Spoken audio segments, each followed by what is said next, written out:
President of Venezuela, Nicolás Maduro, reiterated his denunciation of the economic and commercial war launched by the United States government against the peoples of the world. Under the slogan United for the Great Homeland, Honduras welcomes the leaders who will participate in the upcoming 9th Summit of the Community of Latin American and Caribbean States. And China's Ministry of Commerce said it would take countermeasures against the United States after President Trump threatened an additional 50% tariff on Chinese imports. Hello, welcome from the South. I'm Luis Alberto Matos from the teleSUR studios in Caracas, Venezuela. We begin with the news. Stay with us.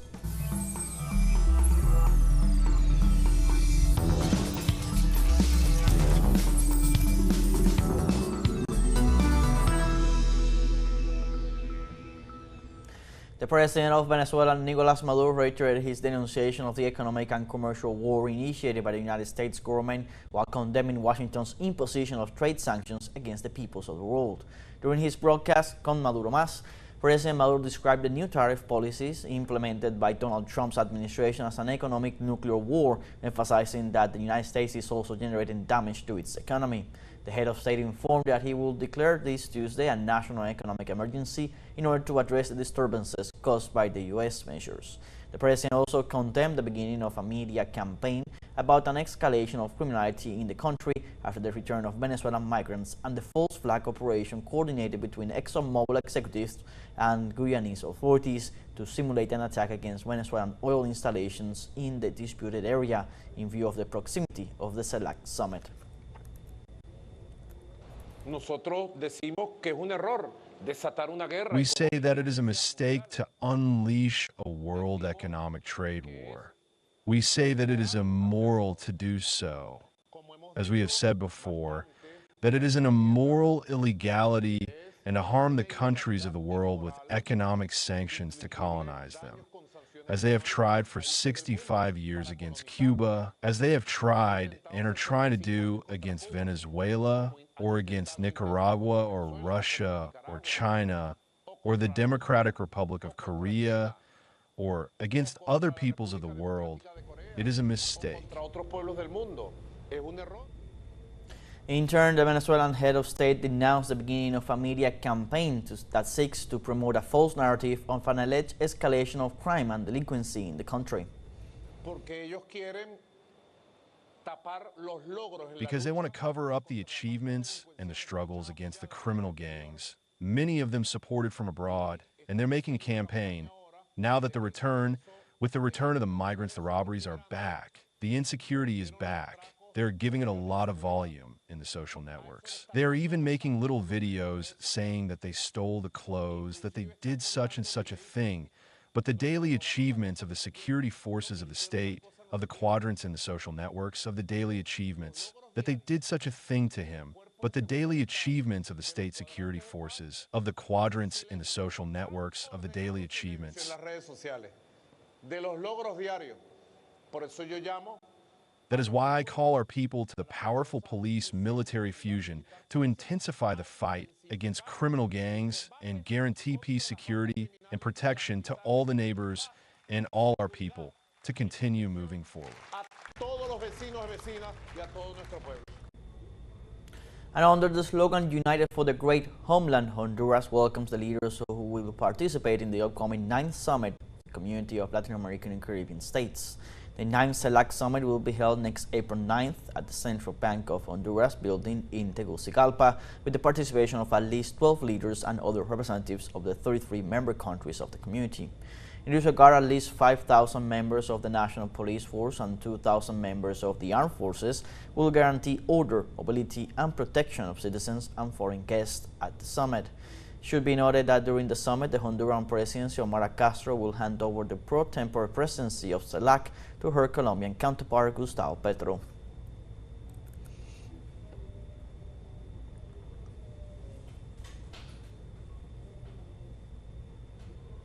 And the Peace Congress was held in Colombia, a space in which social organizations analyze the political scenarios in the face of the armed conflict.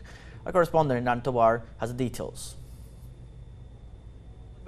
En el departamento de Nariño, al suroccidente colombiano. In the department of the southwest of Colombia, the so-called dissidents of the ELN, Camioneros del Sur, delivered 585 units of war material in a public event headed by President Gustavo Petro. Hace 2 años estuvimos en Cartagena. 2 years ago, we were in Cartagena with Álvaro Jiménez to ask you for permission to speak at the time with the ELN's Comunero Front. They want to tell us, and the country, that they wanted a peace process. You told us that yes, we understood the request, but we will try to do our best to ensure that it will not mean a break in the talks with the ELN. And that meant that from then on we began to work within that process.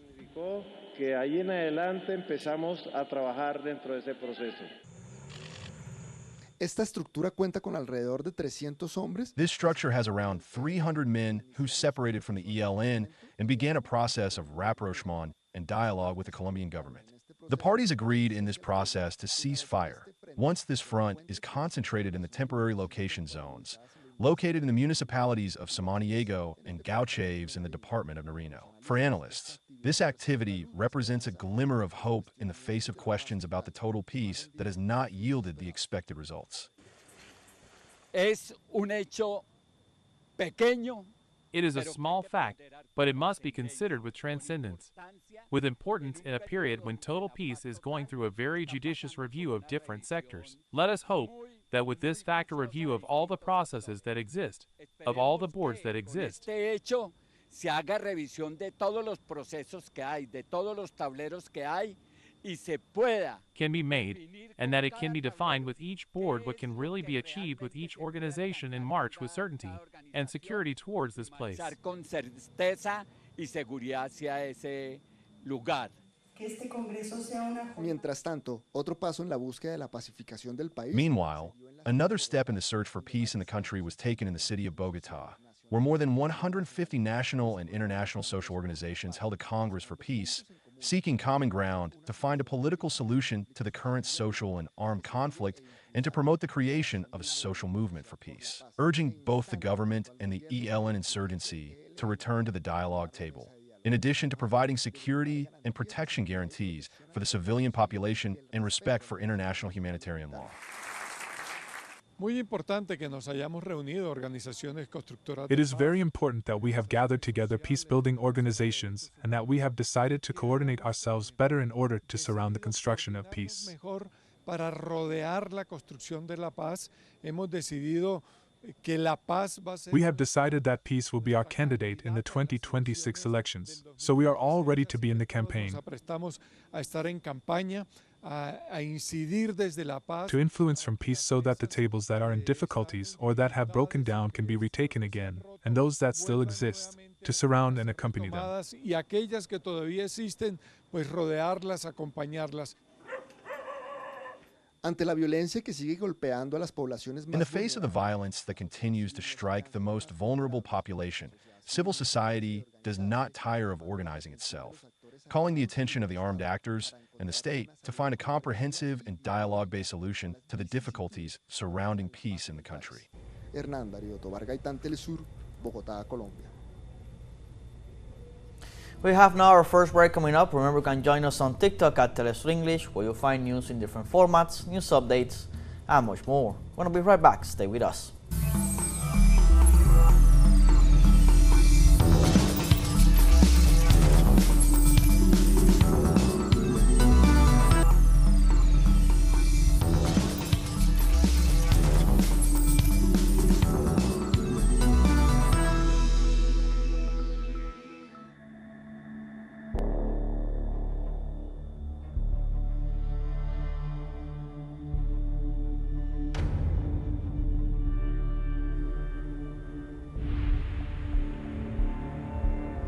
Welcome back.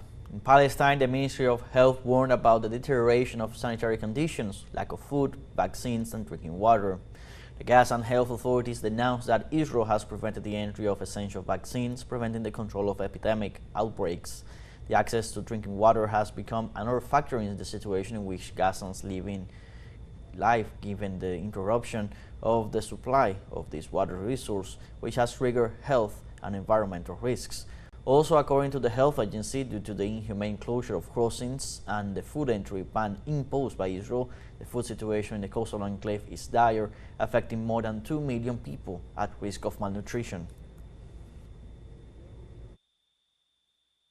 In this context, a charity has distributed food to war-weary Palestinians in war-torn northern Gaza amid growing concern about a possible famine in the Strip.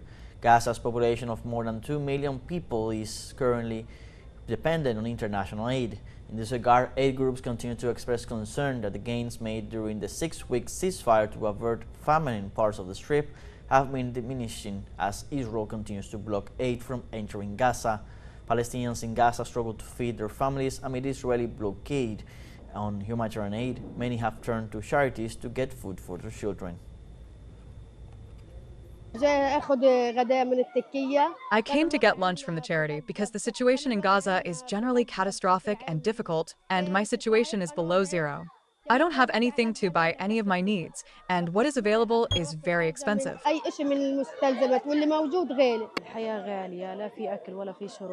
Life is expensive. There is no food, no drink, no work. There is no life at all. People are unable to provide for the necessities of life and livelihood, unable to buy. A meal costs 60 to 70 shekels. If you work, you barely earn 10 to 20 shekels. And that's if you find work.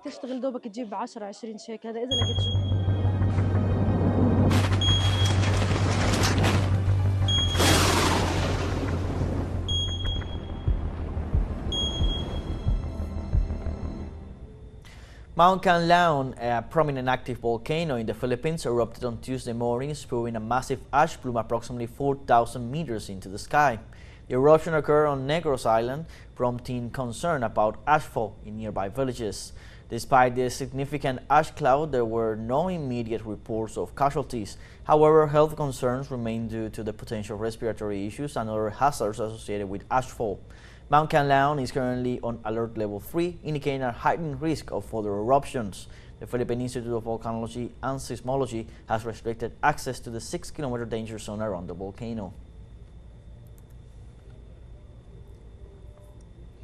And the government of the Democratic Republic of the Congo has reported that the death toll from torrential rains in Kinshasa over the weekend rose to 33.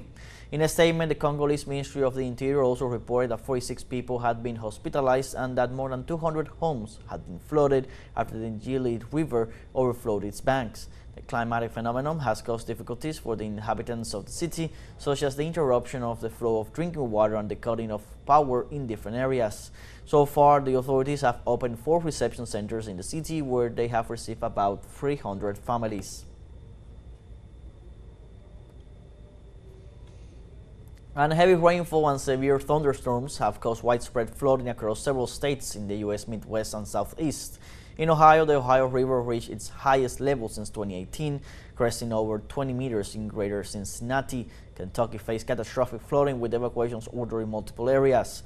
In Tennessee, residents in Dyersburg were rescued by boat as floodwaters inundated homes. Meanwhile, southeast Missouri experienced severe road flooding, with authorities warning against crossing submerged roads. The flooding has disrupted daily life, forcing evacuations and road closures. The situation remains critical as communities continue to deal with the aftermath of the severe weather. We now have our second break coming up. Remember, we invite you to visit our Facebook page at teleSUR English. There you'll be able to watch our top stories, special live coverage, and much more. Follow our page and activate the notification button to stay up to date on the world's most recent events. Final break, I'm going to be right back with more.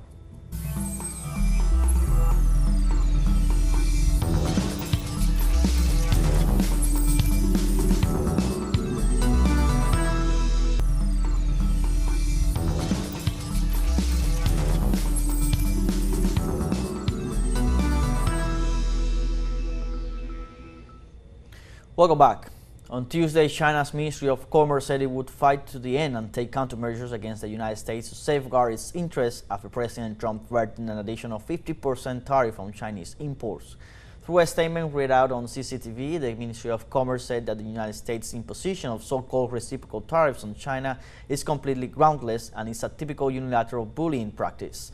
The countermeasures China has taken are aimed at safeguarding its sovereignty, security, and development interests and maintaining the normal international trade order.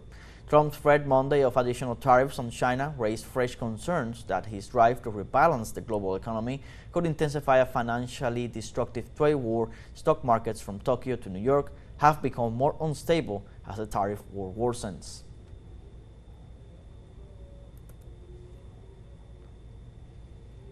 And in Bolivia, President Luis Arce rejected the unilateral increase in tariffs imposed by the U.S. government and warned that such measures could lead to an international recession. Our correspondent Freddy Morales with the details. According to analysts, the 10% tariff increase imposed by the U.S. government on Bolivia will not cause major damage due to the current low level of exports. 2%, of which we are talking about $208 million, of which minerals and food are the strongest. In terms of minerals, you can look for other markets such as China, Europe. In the topic of tropicalized quinoa, you can look for alternative markets such as the European market or the Asian market. It is even claimed that the general increase in tariffs imposed by that government may affect it internally. We are seeing a Mexico and a Canada that have started to stop exporting such basic things as oil. Mexico stopped exporting 1.4 million barrels of oil and Canada 4 million barrels of oil. Texas is at 50% refining because Mexican oil is not arriving.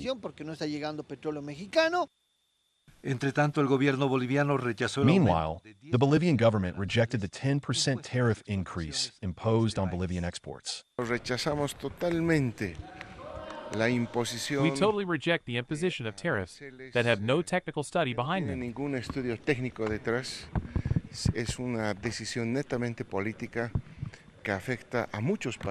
It is a purely political decision that affects many countries. What we, in the national government, have done is to open new markets.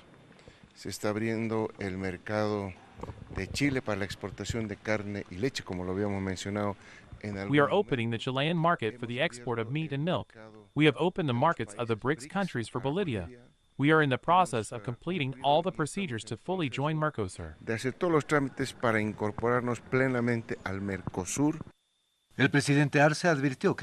President Arce warned that the general increase in tariffs decided by the United States could have negative repercussions at the international level. It is very likely that this type of tariffs will have worldwide consequences. In other words, one could even expect a worldwide recession because of everything that is being done by the United States in an attempt to maintain its economic leadership in the face of an emerging bloc that is clearly demonstrating its potential.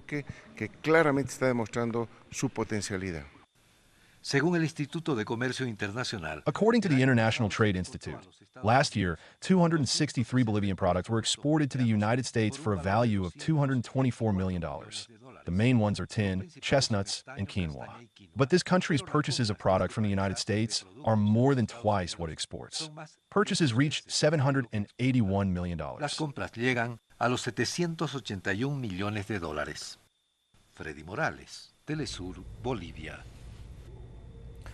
And the U.S. Supreme Court allowed the Trump administration on Monday to use a 19th century wartime law to deport Venezuelan migrants, but also ruled that the migrants must get a court hearing before they are taken from the United States.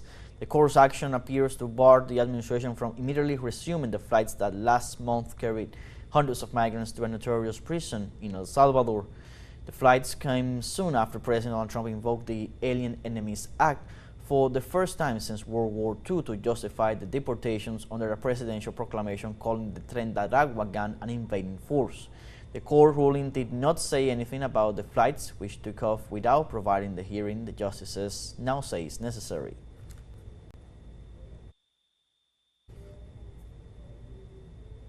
And on Monday, Colossal Biosciences, a U.S. company that aims to bring back lost species, unveiled 2 genetically engineered wolves that may resemble extinct dire wolves. According to Colossal researchers, the wolf pups, which range in age from 3 to 6 months old, have long white hair, muscular jaws, and already weighing at around 80 pounds, on track to reach 140 pounds at maturity. Dire wolves, which went extinct more than 10,000 years ago, are much larger than gray wolf, their closest living relatives today. However, independent scientists said this latest effort doesn't mean dire wolves are coming back to North American grasslands anytime soon. It must be noted that Coloso had previously announced similar projects to genetically alter cells from living species to create animals resembling extinct woolly mammoth, dodos, and others. So de-extinction to us is recreating these phenotypes. So a gray wolf is the closest living relative of a dire wolf. They're genetically really similar, 99.5% similar. And phenotypically, their morphology is also similar, only dire wolves are larger, more muscular, and have these light-colored coats and other things that we can see from the fossils. And so we targeted DNA sequence variants that we believe lead to those traits. And then we edited gray wolf cells to contain those dire wolf DNA variants. And then we cloned those cells and created our dire wolves. To de-extinct something would be to bring that evolutionary lineage back into existence. And that would cause a gap where that species, there's a gap when it isn't, and now that species exists again. To make a wolf superficially resemble a dire wolf, or at least what we think dire wolves might have looked like, because we're not really sure what that is either. And this Monday in France, a thick cloud of smoke covered most of the sky after a fire broke out at a recycling center north of Paris. There were no fatalities in the incident. The fire destroyed the recycling center located near the Clichy Gate, northeast of the city. The material store at the time of the fire caused a thick cloud of black smoke to spread across the sky. For their part, the firefighters called on the public not to pass through the affected area to allow the emergency services to do their work.